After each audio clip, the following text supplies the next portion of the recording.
शांताकारं भुजंगशयनं पद्मनाभं सुरेशं विश्वाधारं गगनसदृशं मेघवर्णं शुभांगं लक्ष्मीकान्तं कमलनयनं योगिभिध्यानगम्यं वंदे विष्णुभवभयहरं सर्वलोकैकनाथं। मंगलम भगवान विष्णु मंगलम गरुड़ध्वज मंगलम पुंडरीकाक्ष मंगलाय तनोहरि। ओम नमो भगवते वासुदेवाय। आज का दिन आप सभी के लिए मंगलमय हो। सावन महीने में प्रतिदिन श्रीमद् भागवत महापुराण की कथा का श्रवण करने से जीवन में होने वाली अज्ञान व पाप कर्मों से छुटकारा मिलता है, साथ ही 1000 गोदान के बराबर पुण्य की प्राप्ति होती है। अब आइए सुनते हैं सावन मास कथा का 24वां अध्याय। श्री सुखदेव जी कहते हैं, परीक्षित, इस प्रकार कह सुनकर सब के सब राजा क्रोध से आग बबूला हो उठे और कवच पहनकर अपने अपने वाहनों पर सवार हो गए। अपनी अपनी सेना के साथ सब धनुष ले लेकर भगवान श्री कृष्ण के पीछे दौड़े। राजन, जब यदुवंशियों के सेनापतियों ने देखा कि शत्रु दल हम पर चढ़ा आ रहा है, तब उन्होंने भी अपने अपने धनुष का टंकार किया और घूमकर उनके सामने डट गए। जरासंध की सेना के लोग कोई घोड़े पर, कोई हाथी पर तो कोई रथ पर चढ़े हुए थे। वे सभी धनुर्वेद के बड़े मर्मज्ञ थे। वे यदुवंशियों पर इस प्रकार बाणों की वर्षा करने लगे मानो दल के दल बादल पहाड़ों पर मूसलाधार पानी बरसा रहे हों। परम सुंदरी रुक्मणी जी ने देखा कि उनके पति श्री कृष्ण की सेना बाण वर्षा से ढक गई है। तब उन्होंने लज्जा के साथ भयभीत नेत्रों से भगवान श्री कृष्ण के मुख की ओर देखा। भगवान ने हंसकर कहा, सुंदरी, डरो मत। तुम्हारी सेना अभी तुम्हारे शत्रुओं की सेना को नष्ट किए डालती है। इधर गद और शंकर्षण आदि यदुवंशी वीर अपने शत्रुओं का पराक्रम और अधिक न सह सके। वे अपने बाणों से शत्रुओं के हाथी, घोड़े तथा रथों को छीन भिन करने लगे। उनके बाणों से रथ, घोड़े और हाथियों पर बैठे विपक्षी वीरों के कुंडल, किरीट और पगड़ियों से सुशोभित करोड़ों सिर, खड़ग, गदा और धनुष युक्त हाथ, जांघें और पैर कट कट कर पृथ्वी पर गिरने लगे। इसी प्रकार घोड़े, खच्चर, हाथी, ऊंट, गधे और मनुष्यों के सिर भी कट कट कर रणभूमि में लौटने लगे।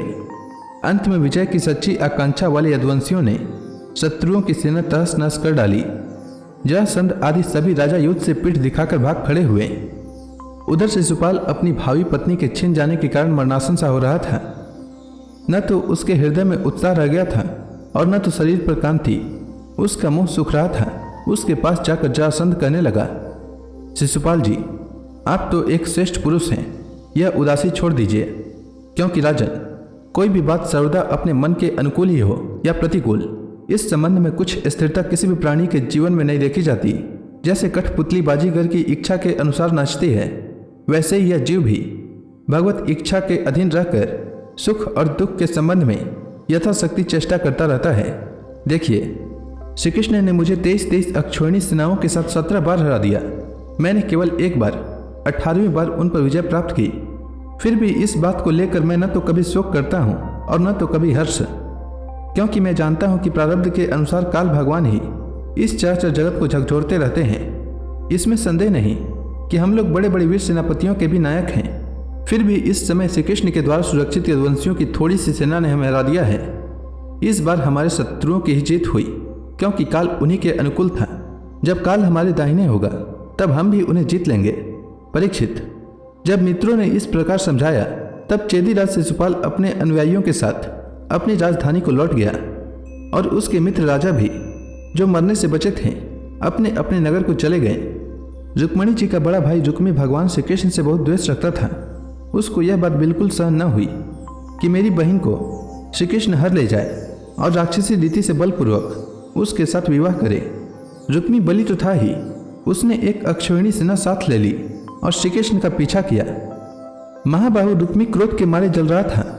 उसने कवच पहनकर और धनुष धारण करके समस्त नरपतियों के सामने यह प्रतिज्ञा की, मैं आप लोगों के बीच में यह शपथ करता हूं कि यदि मैं युद्ध में श्री कृष्ण को न मार सका और अपनी बहन रुक्मणी को न लौटा सका, तो अपनी राजधानी कुंडिनपुर में प्रवेश नहीं करूंगा।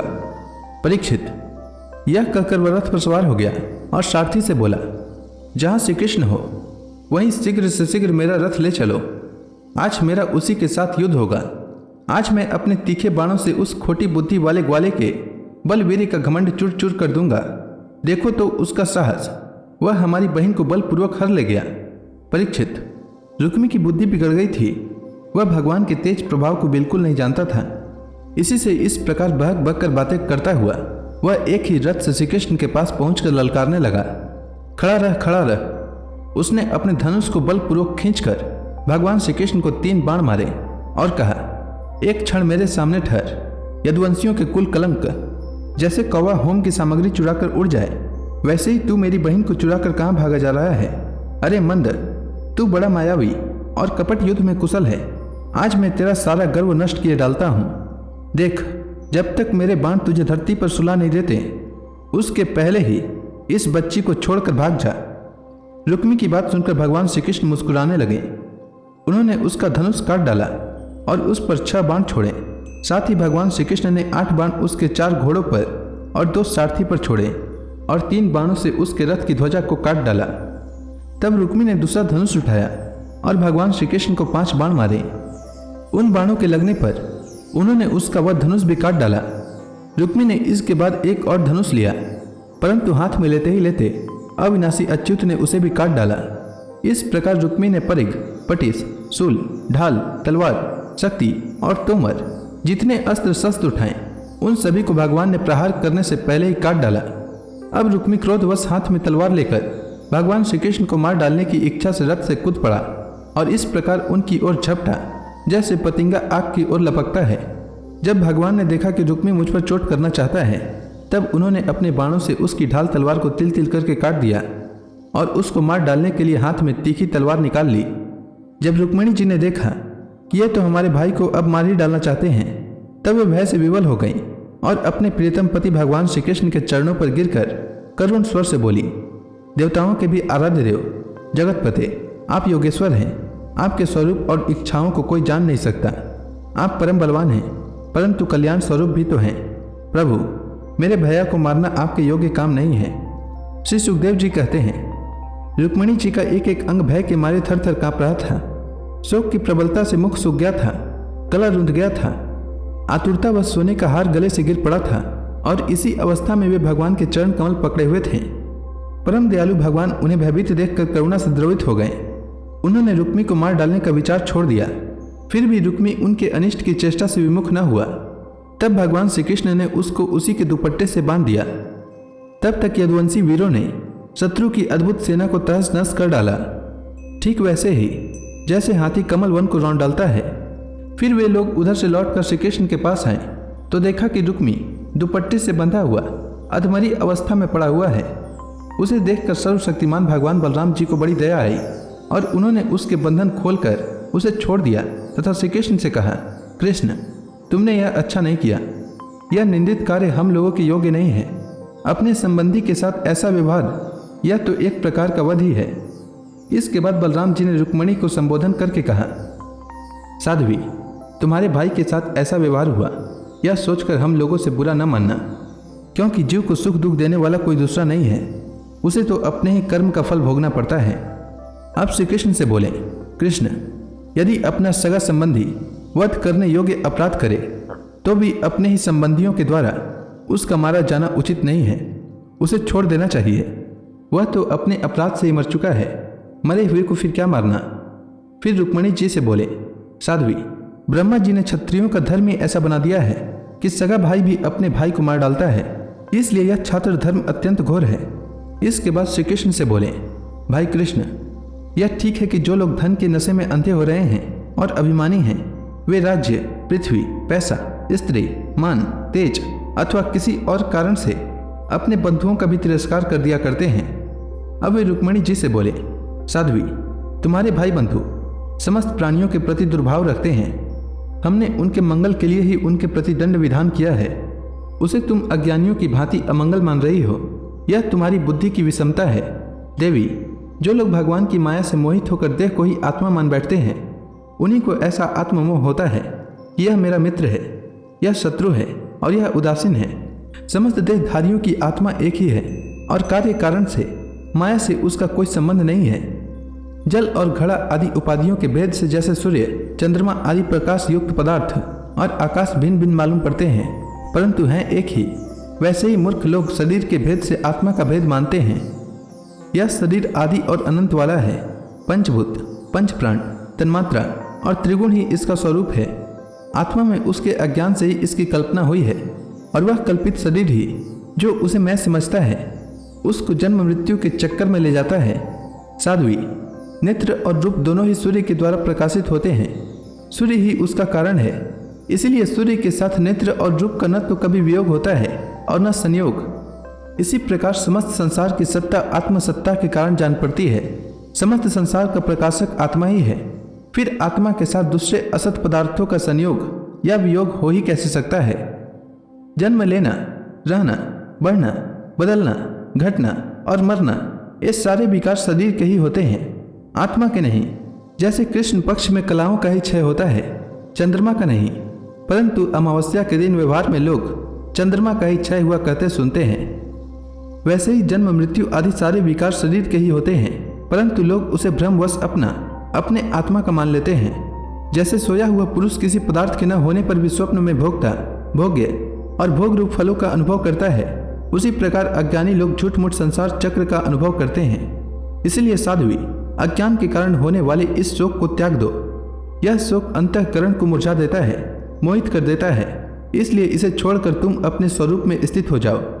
श्री सुखदेव जी कहते हैं, परीक्षित, जब बलराम जी ने रुक्मिणी और भगवान श्री कृष्ण को इस प्रकार समझाया, तब परम सुंदरी रुक्मिणी जी ने अपने मन का मैल मिटाकर विवेक बुद्धि से उसका समाधान किया। रुक्मी की सेना और उसके तेज का नाश हो चुका था, केवल प्राण बच रहे थे। उसके चित्त की सारी आशा अभिलाषाएं व्यर्थ हो चुकी थी और शत्रुओं ने अपमानित करके उसे छोड़ दिया था। उसे अपने विरूप किए जाने की कष्टदायक स्मृति भूल नहीं पाती थी। अतः उसने अपने रहने के लिए भोजकट नाम की एक बहुत बड़ी नगरी बसाई। उसने पहले ही यह प्रतिज्ञा कर ली थी कि दुर्बुद्धि कृष्ण को मारे बिना और अपनी छोटी बहन को लौटाए बिना मैं कुंडिनपुर में प्रवेश नहीं करूंगा। इसलिए क्रोध करके वह वहीं रहने लगा। परीक्षित, भगवान श्री कृष्ण ने इस प्रकार सब राजाओं को जीत लिया और विदर्भ राजकुमारी रुक्मिणी जी को द्वारका में लाकर उनका विधि पूर्वक पानी ग्रहण किया। हे राजन, उस समय द्वारकापुरी में घर घर बड़ा ही उत्सव मनाया जाने लगा। क्यों न हो, वहाँ के सभी लोगों का यदुपति श्री कृष्ण के प्रति अनन्य प्रेम जो था। वहाँ के सभी नर नारी मणियों के चमकीले कुंडल धारण किए हुए थे। उन्होंने आनंद से भरकर चित्र विचित्र वस्त्र पहने, दूल्हा और दुल्हन को अनेकों भेंट की सामग्रियां उपहार में दी। उस समय द्वारका की अपूर्व शोभा हो रही थी। कहीं बड़ी बड़ी पताकाएं बहुत ऊंचे तक फहरा रही थी। चित्र विचित्र मालाएं, वस्त्र और रत्नों के तोरण बंधे हुए थे। द्वार द्वार पर धूप खिल आदि मंगल की वस्तुएं सजाई गई थी। मित्र नरपति आमंत्रित किए गए थे। उनके मतवाले हाथियों के मत से द्वारका की सड़क और गलियों का छिड़काव हो गया था। प्रत्येक दरवाजे पर केलों के खंभे और सुपारी के पेड़ रोपे हुए बहुत ही भले मालूम होते थे। उस उत्सव में कुतूहलवश इधर उधर दौड़ धूप करते हुए बंधु वर्गों में कुरु, संजय, केकय, विदर्भ, यदु और कुंती आदि वंशों के लोग परस्पर आनंद मना रहे थे। जहां तहां रुक्मिणी हरण की ही गाथा गाई जाने लगी। उसे सुनकर राजा और राजकन्याएं अत्यंत विस्मित हो गईं। महाराज, भगवती लक्ष्मी जी को रुक्मिणी के रूप में साक्षात लक्ष्मीपति भगवान श्री कृष्ण के साथ देखकर द्वारकावासी नर नारियों को परम आनंद हुआ। श्री सुखदेव जी कहते हैं, परीक्षित, कामदेव भगवान वासुदेव के ही अंश हैं। वे पहले रुद्र भगवान की क्रोधाग्नि से भस्म हो गए थे। अब फिर शरीर प्राप्ति के लिए उन्होंने अपने अंशी भगवान वासुदेव का ही आश्रय लिया। वही काम अब की बार भगवान श्री कृष्ण के द्वारा रुक्मिणी जी के गर्भ से उत्पन्न हुए और प्रद्युम्न नाम से जगत में प्रसिद्ध हुए। सौंदर्य, वीर्य, सौशील्य आदि सद्गुणों में भगवान श्री कृष्ण से वे किसी प्रकार कम न थे। बालक प्रद्युम्न अभी 10 दिन के भी न हुए थे कि काम रूपी सम्रासुर वेश बदलकर सुतिका गृह से उन्हें हर ले गया और समुद्र में फेंक कर अपने घर लौट गया। उसे मालूम हो गया था कि यह मेरा भावी शत्रु है। समुद्र में बालक प्रद्युम्न को एक बड़ा भारी मत्स्य निगल गया। तदंतर मछुओं ने अपने बहुत बड़े जाल में फंसाकर दूसरी मछलियों के साथ उस मत्स्य को भी पकड़ लिया और उन्होंने उसे ले जाकर सम्रासुर को भेंट के रूप में दे दिया। सम्रासुर के रसोइये उस अद्भुत मत्स्य को उठाकर रसोई घर में ले आए और कुल्हाड़ियों से उसे काटने लगे। रसोइयों ने मत्स्य के पेट में बालक देखकर उसे सम्रासुर की दासी मायावती को समर्पित किया। उसके मन में बड़ी शंका हुई। तब नारद जी ने आकर बालक का कामदेव होना, श्री कृष्ण की पत्नी रुक्मिणी की गर्भ से जन्म लेना, मत्स्य के पेट में जाना, सब कुछ कह सुनाया। परीक्षित, वह मायावती कामदेव की यशस्विनी पत्नी रति ही थी। जिस दिन शंकर जी के क्रोध से कामदेव का शरीर भस्म हो गया था, उसी दिन से वह उसकी दूसरी देह के पुनः उत्पन्न होने की प्रतीक्षा कर रही थी। उसी रति को सम्रासुर ने अपने यहाँ दाल बग बनाने के काम में नियुक्त कर रखा था। जब उसे मालूम हुआ कि इस शिशु के रूप में मेरे पति कामदेव ही हैं, तब वह उसके प्रति बहुत प्रेम करने लगी। श्री कृष्ण कुमार भगवान प्रद्युम्न बहुत थोड़े दिनों में जवान हो गए। उनका रूप लावण्य इतना अद्भुत था कि जो स्त्रियां उनकी ओर देखती, उनके मन में श्रृंगार रस का उद्दीपन हो जाता। कमल दल के समान कोमल एवं विशाल नेत्र, घुटनों तक लंबी लंबी बाहें और मनुष्य लोक में सबसे सुंदर शरीर। रति सलज हास्य के साथ भौं मटकाकर उनकी ओर देखती और प्रेम से भरकर स्त्री पुरुष संबंधी भाव व्यक्त करती हुई उनकी सेवा शुश्रूषा में लगी रहती। श्री कृष्ण नंदन भगवान प्रद्युम्न ने उसके भावों में परिवर्तन देखकर कहा, देवी, तुम तो मेरी माँ के समान हो, तुम्हारी बुद्धि उल्टी कैसे हो गई? मैं देखता हूँ कि तुम माता का भाव छोड़कर कामिनी के समान हाव भाव दिखा रही हो। रति ने कहा, प्रभु, आप स्वयं भगवान नारायण के पुत्र हैं। सम्रासुर आपको सूतिका गृह से चुरा लाया था। आप मेरे पति स्वयं कामदेव हैं और मैं आपकी सदा की धर्म पत्नी रति हूँ। मेरे स्वामी, जब आप 10 दिन के बिना थे, तब इस सम्रासुर ने आपको हर कर समुद्र में डाल दिया था। वहाँ एक मच्छ आपको निगल गया और उसी के पेट से आप यहाँ मुझे प्राप्त हुए हैं। यह सम्रासुर सैकड़ों प्रकार की माया जानता है। इसको अपने वश में कर लेना या जीत लेना बहुत ही कठिन है। आप अपने इस शत्रु को मोहन आदि मायाओं के द्वारा नष्ट कर डालिए। स्वामी, अपनी संतान आपके खो जाने से आपकी माता पुत्र स्नेह से व्याकुल हो रही है। वे आतुर होकर अत्यंत दीनता से रात दिन चिंता करती रहती हैं। उनकी ठीक वैसी ही दशा हो रही है जैसे बच्चा खो जाने पर कुकरी पक्षी की अथवा बछड़ा खो जाने पर बेचारी गाय की होती है। मायावती रति ने इस प्रकार कहकर परम शक्तिशाली प्रद्युम्न को महामाया नाम की विद्या सिखाई। यह विद्या ऐसी है जो सब प्रकार की मायाओं को नाश कर देती है। अब प्रद्युम्न जी सम्रासुर के पास जाकर उस पर बड़े कटु कटु आक्षेप करने लगे। वे चाहते थे कि यह किसी प्रकार झगड़ा कर बैठे। इतना ही नहीं, उन्होंने युद्ध के लिए उसे स्पष्ट रूप से ललकारा। प्रद्युम्न जी के कटु वचनों की चोट से सम्रासुर तिलमिला उठा, मानो किसी ने विषैले सांप को पैर से ठोकर मार दी हो। उसकी आंखें क्रोध से लाल हो गई। वह हाथ में गदा लेकर बाहर निकल आया। उसने अपनी गदा बड़े जोर से आकाश में घुमाई और इसके बाद प्रद्युम्न जी पर चला दी। गदा चलाते समय उसने इतना कर्कश से नाद किया मानो बिजली कड़क रही हो। परीक्षित, भगवान प्रद्युम्न ने देखा कि उसकी गदा बड़े वेग से मेरी ओर आ रही है। तब उन्होंने अपनी गदा के प्रहार से उसकी गदा गिरा दी और क्रोध में भरकर अपनी गदा उस पर चढ़ाई। तब वह दैत्य माया सूर्य की बतलाई हुई आसुरी माया का आश्रय लेकर आकाश में चला गया और वहीं से प्रद्युम्न जी पर अस्त्र शस्त्रों की वर्षा करने लगा। महारथी प्रद्युम्न जी पर बहुत सी अस्त्र वर्षा करके जब वह उन्हें पीड़ित करने लगा, तब उन्होंने समस्त मायाओं को शांत करने वाली सत्वमयी माया विद्या का प्रयोग किया। तदनंतर सम्रासुर ने यक्ष, गंधर्व, पिशाच, नाग और राक्षसों की सैकड़ों मायाओं का प्रयोग किया, परंतु श्री कृष्ण कुमार प्रद्युम्न जी ने अपनी महाविद्या से उन सब का नाश कर दिया। इसके बाद उन्होंने एक तीक्ष्ण तलवार उठाई और सम्रासुर का किरीट एवं कुंडल से सुशोभित सिर, जो लाल लाल दाढ़ी मूछों से बड़ा भयंकर लग रहा था, काट कर धड़ से अलग कर दिया। देवता लोग पुष्पों की वर्षा करते हुए स्तुति करने लगे और इसके बाद मायावती रति, जो आकाश में चलना जानती थी, अपने पति प्रद्युम्न जी को आकाश मार्ग से द्वारकापुरी में ले गई। परीक्षित, आकाश में अपनी गोरी पत्नी के साथ सांवले प्रद्युम्न जी की ऐसी शोभा हो रही थी मानो बिजली और मेघ का जोड़ा हो। इस प्रकार उन्होंने भगवान के उस उत्तम अंतःपुर में प्रवेश किया जिसमें सैकड़ों श्रेष्ठ रमणियां निवास करती थीं।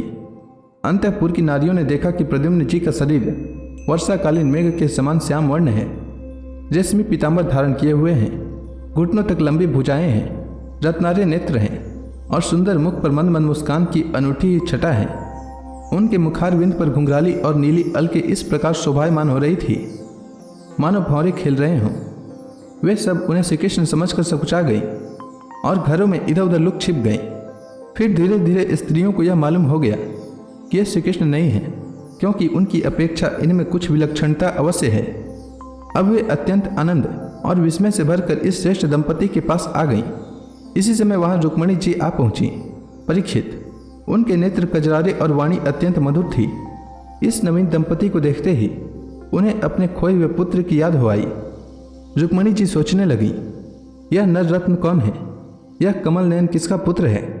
किस बड़भागिनी ने इसे अपने गर्भ में धारण किया होगा? इसे यह कौन सौभाग्यवती पत्नी रूप से प्राप्त हुई है?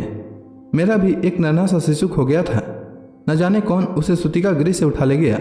यदि वह कहीं जीता जागता होगा तो उसकी अवस्था तथा रूप भी इसी के समान हुआ होगा। मैं तो इस बात से हैरान हूँ कि इसे भगवान श्याम सुंदर की सी रूप रेखा, अंगों की गठन, चाल ढाल, मुस्कान चितवन और बोलचाल कहाँ से प्राप्त हुई? हो न हो यह वही बालक है जिसे मैंने अपने गर्भ में धारण किया था, क्योंकि स्वभाव से ही मेरा स्नेह इसके प्रति उमड़ रहा है और मेरी बाईं आंख भी फड़क रही है। जिस समय रुक्मणी जी इस प्रकार सोच विचार कर रही थी, निश्चय और संदेह के झूले में झूल रही थी, उसी समय पवित्र कीर्ति भगवान श्री कृष्ण अपने माता पिता देवकी वासुदेव जी के साथ वहां पधारे। भगवान श्री कृष्ण सब कुछ जानते थे, परंतु वे कुछ न बोले, चुपचाप खड़े रहे। इतने में ही नारद जी वहां आ पहुंचे और उन्होंने प्रद्युम्न जी को समरासुर का हर ले जाना, समुद्र में फेंक देना आदि जितनी भी घटनाएं घटित हुई थी वे सबका सुनाई। नारद जी के द्वारा यह महान आश्चर्यमय घटना सुनकर भगवान श्री कृष्ण के अंतःपुर की स्त्रियां चकित हो गईं और बहुत वर्षों तक खोए रहने के बाद लौटे हुए प्रद्युम्न जी का इस प्रकार अभिनंदन करने लगीं मानो कोई मरकर जी उठा हो। देवकी जी, वसुदेव जी, भगवान श्री कृष्ण, बलराम जी, रुक्मणी जी और स्त्रियां सब उस नव दंपति को हृदय से लगाकर बहुत ही आनंदित हुए। तो इसी के साथ यह अध्याय समाप्त हुआ। इसके आगे की कथा मैं कल के अध्याय में सुनाऊंगा। तब तक के लिए भगवान हरि का नाम लेते रहें। तो प्रेम से बोलिए भगवान विष्णु की जय, श्री कृष्ण भगवान की जय, समस्त देवी देवताओं की